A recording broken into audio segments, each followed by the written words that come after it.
Assalamualaikum warahmatullahi wabarakatuh. Saya Agung Pratama Saputra, NIM 19073075. Saya akan mempresentasikan tentang pengertian administrasi keuangan, sumber pembiayaan pada satuan pendidikan, pengelola keuangan sekolah, proses administrasi keuangan yang meliputi perencanaan, pelaksanaan, pelaporan, pertanggungjawaban, serta pemeriksaan laporan, dan peran guru dalam administrasi keuangan sekolah. Dan saya akan mempresentasikan yang pertama tentang pengertian administrasi keuangan. Keuangan adalah semua hak, yaitu hak milik organisasi, lembaga atau instansi yang dapat dinilai dengan uang. Termasuk di dalamnya adalah segala sesuatu yang berupa uang atau barang yang dapat dinilai dengan uang dan dapat dijadikan milik organisasi yang karena hak atau kewajiban menjadi milik organisasi. Sedangkan uang adalah alat pembayaran negara.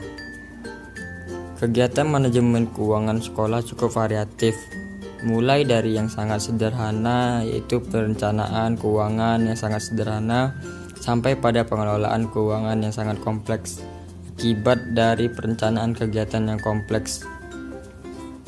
Berhubungan dengan masalah bagaimana memperoleh dan menetapkan sumber-sumber pendanaan, memanfaatkan dana, mengendalikan dan mempertanggungjawabkan, serta melaporkannya. Dalam manajemen keuangan sekolah terdapat rangkaian kegiatan yang dimulai dengan perencanaan, yaitu merencanakan program kegiatan dan memperkirakan serta menetapkan anggaran pendapatan keuangan sekolah. Penggunaan anggaran sekolah sesuai dengan perencanaan sekolah, pengawasan atau pengendalian penggunaan keuangan sekolah, dan pertanggungjawaban penggunaan serta pelaporannya. Sebagaimana ini yang dikemukakan oleh Depdiknas 2002, manajemen keuangan adalah tindakan pengurusan atau ketatausahaan keuangan yang meliputi perencanaan, pelaksanaan, pencatatan, pertanggungjawaban, dan pelaporan keuangan. Dengan demikian, manajemen keuangan sekolah merupakan rangkaian aktivitas mengatur keuangan sekolah, mulai dari perencanaan, pembukuan, pembelajaran, pengawasan, pertanggungjawaban, dan pelaporan keuangan sekolah. 2. Sumber pembiayaan pada satuan pendidikan. Menurut Peraturan Menteri Pendidikan dan Kebudayaan Republik Indonesia Nomor 44 Tahun 2012 tentang pungutan dan sumbangan biaya pendidikan pada satuan pendidikan dasar adalah sebagai berikut. A. Sumber biaya pendidikan pada satuan pendidikan dasar yang diselenggarakan oleh pemerintah dan pemerintah daerah yang tercantum dalam pasal 5 adalah anggaran pendapatan dan belanja negara. Anggaran pendapatan dan belanja daerah sumbangan dari peserta didik atau orang tua atau walinya. Sumbangan dari pemangku kepentingan pendidikan dasar di luar peserta didik atau orang tua. Bantuan lembaga lainnya yang tidak meningkat, bantuan pihak asing yang tidak meningkat, atau sumber lain yang sah. B. Kemudian dalam pasal 6, sumber biaya pendidikan pada satuan pendidikan dasar yang diselenggarakan oleh masyarakat adalah bantuan dari penyelenggara atau satuan pendidikan yang bersangkutan, seperti pungutan atau sumbangan dari peserta didik atau orang tuanya. Bantuan dari masyarakat di luar peserta didik, bantuan pemerintah daerah, bantuan pihak asing yang tidak mengikat, bantuan lembaga lain yang tidak mengikat, hasil usaha penyelenggara atau satuan pendidikan, dan sumber lain yang sah. Sumber-sumber pembiayaan pendidikan di sekolah menurut Amrin dikategorikan menjadi 5, yaitu anggaran rutin dan APBN, dana penunjang pendidikan, bantuan, sumbangan dari BP3, sumbangan dari pemerintah daerah setempat kalau ada, serta bantuan lain-lain. 3. Pengelola keuangan sekolah. Tujuan manajemen keuangan sekolah adalah meningkatkan efektivitas dan efisiensi penggunaan keuangan sekolah, meningkatkan akuntabilitas dan transparansi keuangan sekolah, meminimalkan penyalahgunaan anggaran sekolah. Prinsip-prinsip keuangan sekolah. Pertama, ada prinsip transparan, mengandung makna bahwa dalam pengelolaan keuangan sekolah harus ada keterbukaan dalam artian memberikan informasi yang jelas kepada pihak-pihak yang berkepentingan tentang dari mana sumber data diperoleh, berapa jumlahnya, untuk apa dana itu digunakan, dan bagaimana rincian penggunaannya, serta pertanggungjawabannya. Dengan sistem manajemen keuangan yang transparan, sekolah akan mendapatkan kepercayaan tinggi dari para penyandang dana, seperti orang tua murid, masyarakat, dan pemerintah. Kepercayaan ini penting untuk mendapatkan dukungan dana bagi pelaksanaan program kegiatan sekolah selanjutnya. B. Prinsip efisiensi.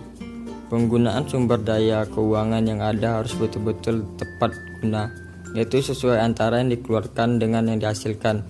Dengan kata lain, penggunaan sumber daya keuangan sekolah harus bijak dan hemat.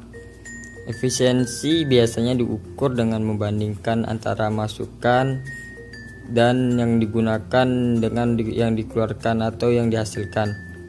Manajemen keuangan dikatakan efisien jika besarnya uang yang digunakan paling tidak sebanding dengan hasil yang dicapai.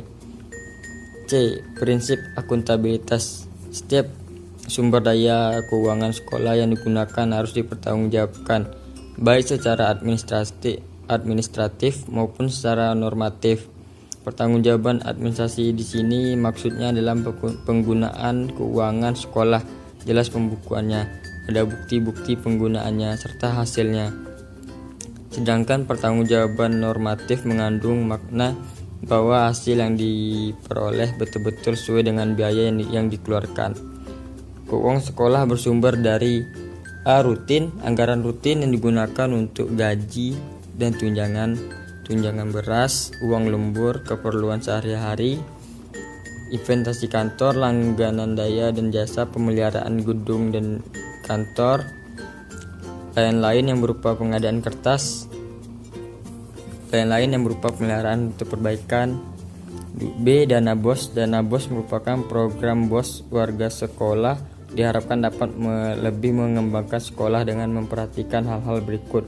Yang pertama, pengelolaan dana secara profesional, transparan, dan dapat dipertanggungjawabkan. Yang kedua, menjadi sarana penting peningkatan pemberdayaan sekolah dalam rangka peningkatan akses mutu dan manajemen sekolah. Ketiga, sekolah harus memiliki rencana jangka menengah yang disusun 4 tahunan. Keempat, sekolah harus menyusun rencana kerja tahunan.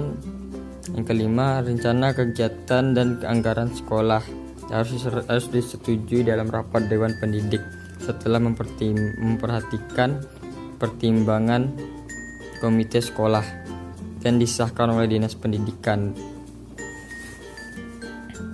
C. Dana masyarakat. Dana masyarakat digunakan untuk menunjang kegiatan rutin, pembangunan gedung, pembelian peralatan, proses. Lalu yang keempat, ada proses administrasi keuangan, dilakukan dengan 1. Penyusunan RPS. Rencana pengembangan sekolah. RPS ini adalah suatu hal yang sangat penting dan harus ada di setiap sekolah, karena RPS ini dijadikan sebagai pedoman baik secara terus-menerus maupun tidak, dengan tujuan agar kurangnya risiko dan mempermudah untuk kegiatan ke depannya. Yang harus ada pada penyusunan RPS ialah dalam lingkungan yang berada di sekolah harus bisa menyesuaikan, dapat dijangkau dengan situasi pendidikan. Pendidikan sangat berguna untuk masa depan, menata kesenjangan butir 2 dan 3, mempersiapkan rencana, adanya kegiatan untuk mengurus kegiatan di masa tahunan, melakukan pengawasan. Lalu ada penyusunan RKAS. RKAS adalah dokumen anggaran sekolah resmi yang telah disetujui oleh pihak sekolah serta disahkan oleh Dinas Pendidikan. RKAS ini berlaku untuk masa 1 tahun ajaran yang terdapat anggaran belanja yang tercantum dalam RKAS. Tanggung jawab sangat diperlukan, yang dapat berupa tanggung jawab terhadap sekolah, pemerintah, masyarakat, guru, yang ikut serta dalam hal yang berkaitan dengan sekolah. Lalu ada pemeriksaan dan pelaporan.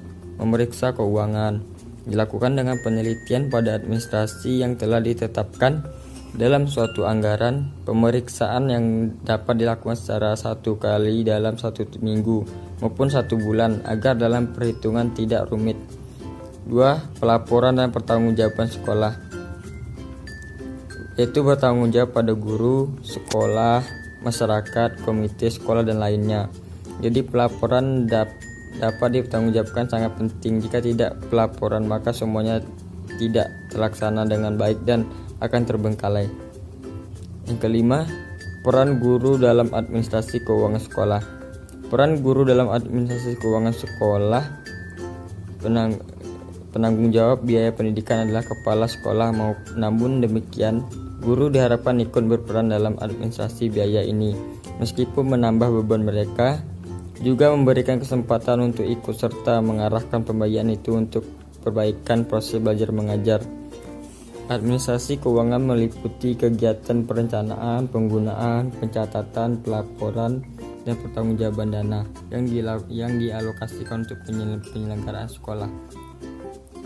Beberapa peran guru dalam administrasi keuangan ini meliputi hal-hal sebagai berikut: membuat file keuangan dengan dana pembangunan, membuat laporan data usulan pembayaran gaji, rapel ke pemerintah kota, dana pembangunan, membuat laporan dana pembangunan pada akhir tahun anggaran, membuat laporan perancangan anggaran pendapatan bantuan sekolah, membuat laporan tribulan pada dana bantuan operasional sekolah, menyetorkan pajak PPN dan PPh, membagikan gaji atau rapel, menyimpan dan membuat arsip peraturan keuangan sekolah.